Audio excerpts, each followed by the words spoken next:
त्या शिळा इथं जेव्हा मार्ग बनवला भगवंतानी तेव्हा तो 80 मैल रुंदीचा होता. किती मैल? 80 आणि 800 मैल लांबीचा.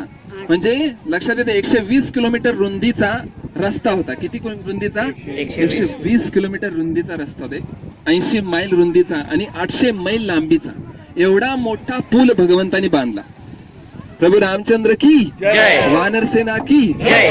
जेव्हा रावणाचा वध केला आणि भगवंत जेव्हा सगळ्या वानर सेनेसमेत परत आले, बिभीषण सुद्धा इथपर्यंत परत आले. इथं खूप मोठा विजय उत्सव साजरा केला गेला या राम सेतू या ठिकाणी, या सेतू बंधावरती. या ठिकाणी बिभीषणाने विशेष निवेदन केलं प्रभू रामचंद्रांच्या चरणी, हे प्रभू, की माझं एक विशेष निवेदन आपल्या चरणी, की आपण हा जो सेतू बांधलेला आहात आणि जो रस्ता केलेला श्रीलंकेला, पण तो माझं निवेदन आहे की कृपा करून हा जो पूल आहे आपण तोडा. आपल्या शक्ती सामर्थ्यानेच हा पूल तोडला जाऊ शकतो. याचं कारण असं, कारण मला भीती वाटते, कारण लंकेवरती अनेक दुष्ट शक्ती आक्रमण करतील या मार्गाने. सरळ बनलेल्या लंकेमध्ये जाणं, कोणीही जाऊ शकतो लंकेमध्ये.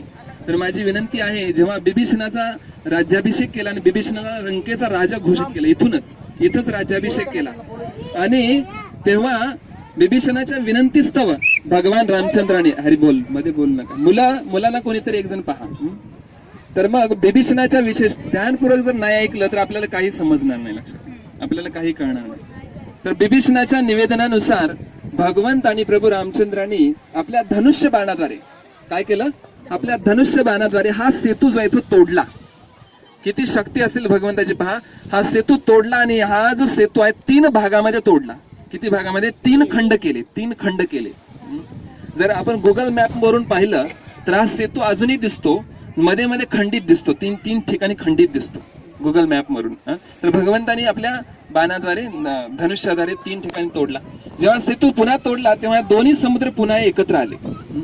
म्हणून आपण या दोन्ही समुद्र, जेव्हा हे दोन्ही समुद्र एकत्र आले, सीता आणि रामाने काय केलं? रामाने पाहिलं की जेव्हा सेतू तोडला तेव्हा खूप मोठा मोकळा भाग तयार झाला, जिथं पाणी नाही, असा क्षेत्र तयार झालं. तेव्हा भगवंतांनी सगळ्या तीर्थांना, जगामधल्या सगळ्या पवित्र तीर्थांना निवेदन केलं की आपण इथं यावं एकत्र.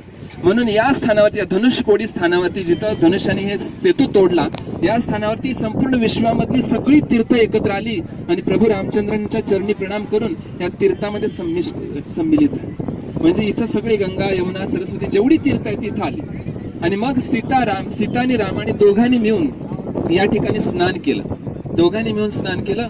आणि त्यांनी हे घोषित केले की जो व्यक्ती इथं येईल आणि रामेश्वरमचं दर्शन करेल आणि या सेतू बंधावरती स्नान करेल या जागेवरती, म्हणे आम्ही हे घोषित करू की निश्चित त्या व्यक्तीला आमच्या चरण कमळाची प्राप्ती होईल. त्याच्या सगळ्या कर्मांच्या ग्रंथी जी आहेत, जसा धनुष्याद्वारे हा सेतू तोडला तसा सर्व कर्म ग्रंथी त्याच्या तुटल्या जातील. सगळ्या प्रकारच्या पाप कर्मातून आणि ग्रंथीतून तो मुक्त होईल आणि निश्चित त्याला आमच्या चरणाची प्राप्ती होईल. असं कोणी घोषित केलं? राम आणि सीतेने घोषित केलं. तर असं हे पवित्र स्थान आहे धनुष्यकोडी. तर आपण पुन्हा एक वेळेस प्रार्थना करूया प्रभू रामचंद्रांच्या चरणी की आम्हाला सगळ्यांवरती अशी कृपा करा की आम्ही सुद्धा काय होऊ, आपली प्राप्ती करून मुक्त होऊ. आणि विशेष असं की या ठिकाणी सगळ्या वानर सेनेने खूप नृत्य केलं या वाळवंटामध्ये. आणि त्याच अनुसरण चैतन्य महाप्रभूंनी इसवी सन 1510 साली श्रीमद चैतन्य चरितामृत मध्ये मध्य लीलेच्या 9व्या अध्यायामध्ये वर्णन केलेलं आहे की चैतन्य महाप्रभू इथं आले जेव्हा रामेश्वरमला, तेव्हा रामेश्वरमचं दर्शन घेतलं, काशी विश्वनाथाचं रामेश्वराचं दर्शन घेतलं आणि चैतन्य महाप्रभूंनी सुद्धा या धनुष्यकोडी तीर्थामध्ये स्नान केलं, असं एक 10 श्लोकामध्ये वर्णन आहे. आणि चैतन्य महाप्रभूंनी उदंड नृत्य केलं या रेतीमध्ये, उदंड नृत्य.